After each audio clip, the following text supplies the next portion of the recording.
नमस्कार. आवाज माझा वृत्तवाहिनीत आपल्या सगळ्यांचं स्वागत. वेळेच्या काही ठळक घडामोडींकडे. 10वीच्या निकालात ठाण्यातील मुली आघाडीवर. एसटी महामंडळाच्या ठरावाला संचालक मंडळाच्या बैठकीत मंजुरी. आणि सैन्याबाबत गैरसमज पसरवणाऱ्या खासदारांची चौकशी करण्याची नरेश म्हस्के यांची मागणी.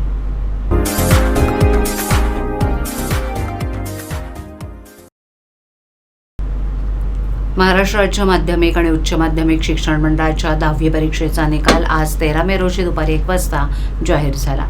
यंदा राज्याचा एकूण निकाल 94.10% लागला असून पुन्हा एकदा मुलींनी मुलांपेक्षा चांगली कामगिरी केली आहे. ठाणे जिल्ह्यातील निकाल विशेष लक्षवेधी ठरला असून 95.56% विद्यार्थ्यांनी यश मिळवले.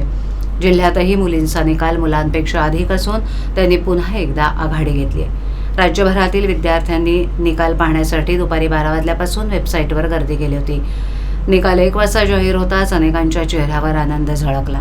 विद्यार्थ्यांना त्यांच्या निकालासाठी mahaschoolboard.in या संकेतस्थळावर रोल नंबर आणि आईचं नाव टाकून तपासता येते. मुलींच्या यशामुळे शिक्षणात लिंग समानतेच्या दिशेनं सकारात्मक पाऊल टाकण्यात आल्याचं स्पष्ट दिसून येते. ठाण्यासारख्या शहरी जिल्ह्यांमध्येही विद्यार्थ्यांनी उत्तम कामगिरी करून राज्याचा निकाल उंचावलाय. एसटीला आर्थिकदृष्ट्या सक्षम करण्यासाठी भविष्यात आपण 25,000 स्वमालकीच्या बसेस घेत आहोत. या बसेसच्या चालवण्यासाठी आपल्याला मनुष्यबळाची गरज लागणार असून चालक तथा वाहक पदाबरोबरच अन्य काही वर्गातील पदं देखील येत्या काही वर्षात एसटी महामंडळात भरती केली जाणार आहेत.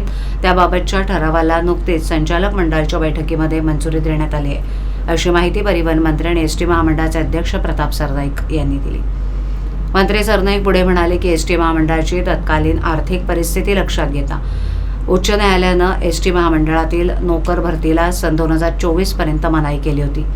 तथापि येत्या काही वर्षांमध्ये निवृत्त होणाऱ्या कर्मचाऱ्यांची लक्षणीय संख्या लक्षात घेता नव्या बसेस चालवण्यासाठी चालक तथा वाहक या पदासह अन्य कर्मचारी अधिकाऱ्यांची भरती करणं अत्यंत आवश्यक असून याबाबतच्या ठरावाला एसटी महामंडळाच्या 307व्या बैठकीमध्ये मान्यता देण्यात आली आहे. तसंच सदर प्रस्ताव शासनाच्या मंजुरीसाठी पाठवण्यात येतोय. त्यामुळे भविष्यात वाढत्या चालनीय बस संख्येनुसार कर्मचाऱ्यांच्या नवीन आकृतीबंधाला मंजुरी देण्यात येईल. त्यानुसार पुढील भरती प्रक्रिया राबवण्यात येणार आहे. अभियंत्यांची रिक्त पदं भरणार. सध्या एसटी महामंडळाच्या अनेक विभागांमध्ये कुशल मनुष्यबळाचा अभाव आहे. अनेक ठिकाणी चांगले शिक्षण अधिकारी आवश्यक असून विशेषतः भविष्यात पीपीपी तत्वावर विकसित होणाऱ्या एसटीच्या जागेबाबत बांधकाम विभागाकडे कुशल अभियंत्यांची गरज भासणार आहे. त्यामुळे सध्या रिक्त असलेल्या अभियंत्यांच्या जागा करार पद्धतीनं आणि सरळ सेवा भरतीच्या माध्यमातून भरण्यात येणार आहेत.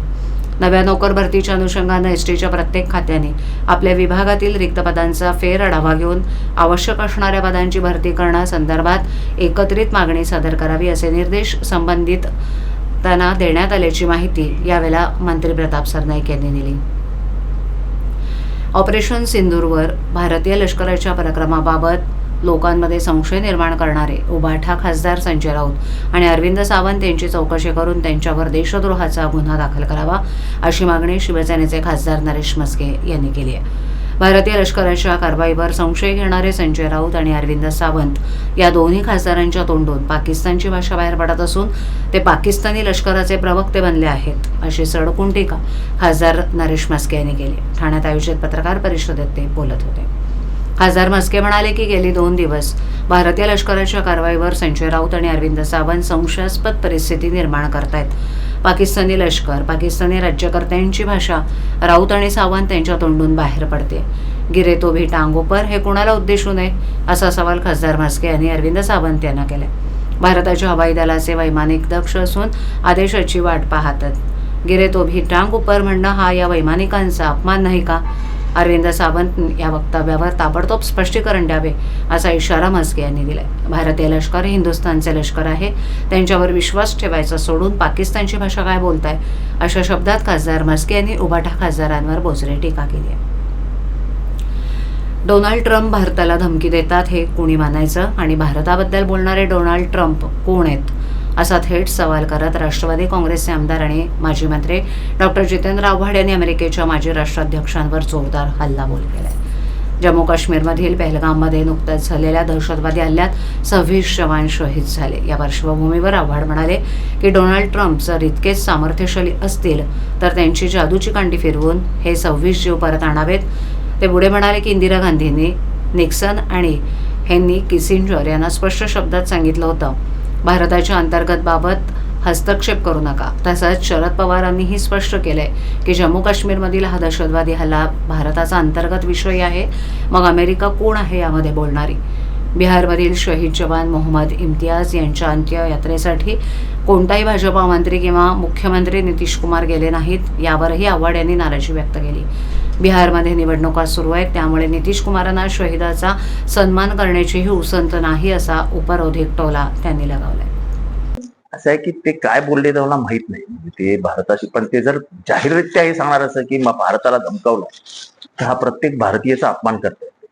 आम्ही घाबरणाऱ्यातली जमातच नाही, आम्ही घाबरणाऱ्यातली जमातच नाही. कोण आहे डोनाल्ड ट्रम्प? आणि तो आमची दिशा ठरवणार का? आमची परराष्ट्र नीती काय असेल, आमची मुत्सद्देगिरी काय असेल, हे डोनाल्ड ट्रम्प ठरवणार. कोण डोनाल्ड ट्रम्प? काय त्याचा संबंध भारतीय राजकारणाशी? मला वाटतं ही ठोस भूमिका आपल्याला घ्यावी लागेल, अन्यथा आपण एक गुलाम राष्ट्र म्हणून जगायला सुरुवात करू, जी गुलामी कधीच भारताने मान्य केली नाही, ना नेहरूंनी मान्य केली. 71च्या युद्धात प्रचंड घाबरवलं भारताला निक्सननी आणि किसिंजरनी. निक्सन हे तेव्हा राष्ट्राध्यक्ष होते, नाही ऐकलं इंदिराजींनी. त्याने सांगितलं तुम्ही तुमचं काम बघा, आणि ते जाहीररित्या सांगितलं, असं नाही की बंद कमऱ्यात सांगितलं, जाहीर प्रेस कॉन्फरन्स घेऊन सांगितलं, माइंड युअर ओन बिझनेस. आणि तिला जे करायचं ते केलं. तिने पाकिस्तानचे 2 तुकडे करून बांगलादेश हातात देऊन टाकलं. एक स्वतंत्र राष्ट्र जगाच्या पाठीवर निर्माण झालं. त्या कमी आहे? पवार साहेबांनी सांगितलं कोणीही ज्याला भारतीय मातीबद्दल अभिमान आहे, स्वाभिमान आहे, तो प्रत्येक जण सांगेल की कोण डोनाल्ड ट्रम्प. आमचं मी तर पहिले 5 दिवसा अगोदरच बोललेलो, कोण डोनाल्ड ट्रम्प. पंतप्रधानांनी उघड भूमिका घ्यायला पाहिजे होती, तो त्यांचा प्रश्न आहे. पण भारतीय जनतेच्या मनात ही रुखरुख असणार ना की डोनाल्ड ट्रम्प ठरवणार का आमचं 26 जीव परत आणून देणार आहे, की जादू केली डोनाल्ड ट्रम्पने 26 जीव परत आले, असं होणार आहे का? आज सकाळी 7 वाजण्याच्या सुमारास दत्तमठाजवळ चाहू स्मृती इमारतीच्या बाजूला साईभूषण अपार्टमेंट समोर पाखाडी खारेगाव काळबा या ठिकाणी Maruti Suzuki WagonR car road लगत पार्क केलेल्या 4चाकी वाहनावर झाड पडलं. सदर घटनास्थळी कळवा पोलीस कर्मचारी, टोरंट पॉवरचे कर्मचारी, आपत्ती व्यवस्थापन कक्षाचे कर्मचारी, एका पिकअप वाहनासह आणि एक जेसीबी मशीनसह, अग्निशमन दलाचे जवान, एका रेस्क्यू वाहनासह आणि एक फायर वाहनासह वृक्ष प्राधिकरण विभागाचे कर्मचारी इथे उपस्थित होते. सदर घटनास्थळी कुणालाही दुखापत झाली नाही. सदर घटनास्थळी आपत्ती व्यवस्थापन कक्षाचे कर्मचारी आणि अग्निशमन दलाचे जवान यांच्या मदतीनं 4चाकी वाहनावर पडलेलं झाड कापून बाजूला करण्यात आलं. काही दिवसांपूर्वीच अवकाळी पावसामुळे ठाण्यात ठिकठिकाणी वादळी पावसानं झाडं उन्मळून पडली.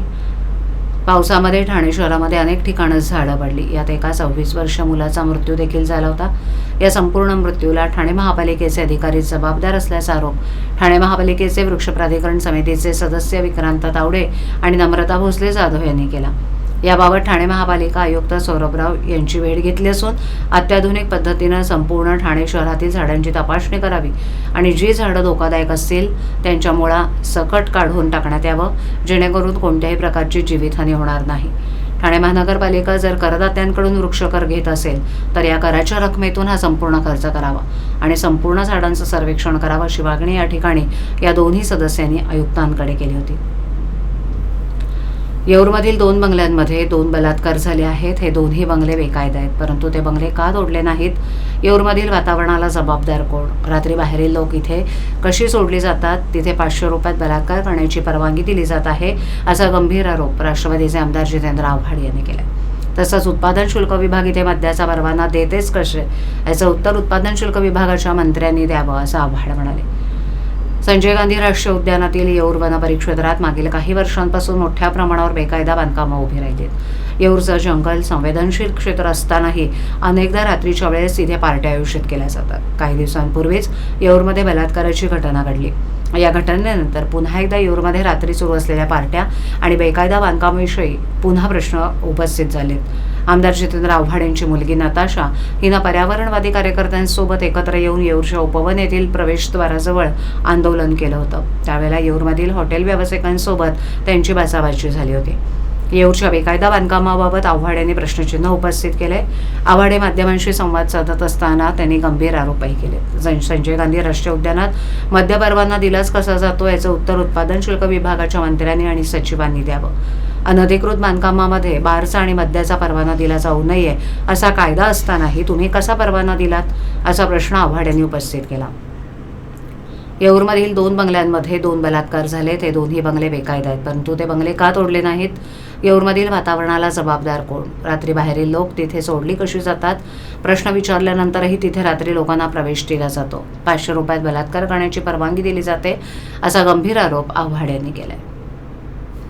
आवाज माझावरील एखादी बातमी पाहिजे राहून गेली असल्यास यूट्यूबवर ती तुम्ही पाहू शकता. तर मग नक्की सबस्क्राईब करा आवाज माझा.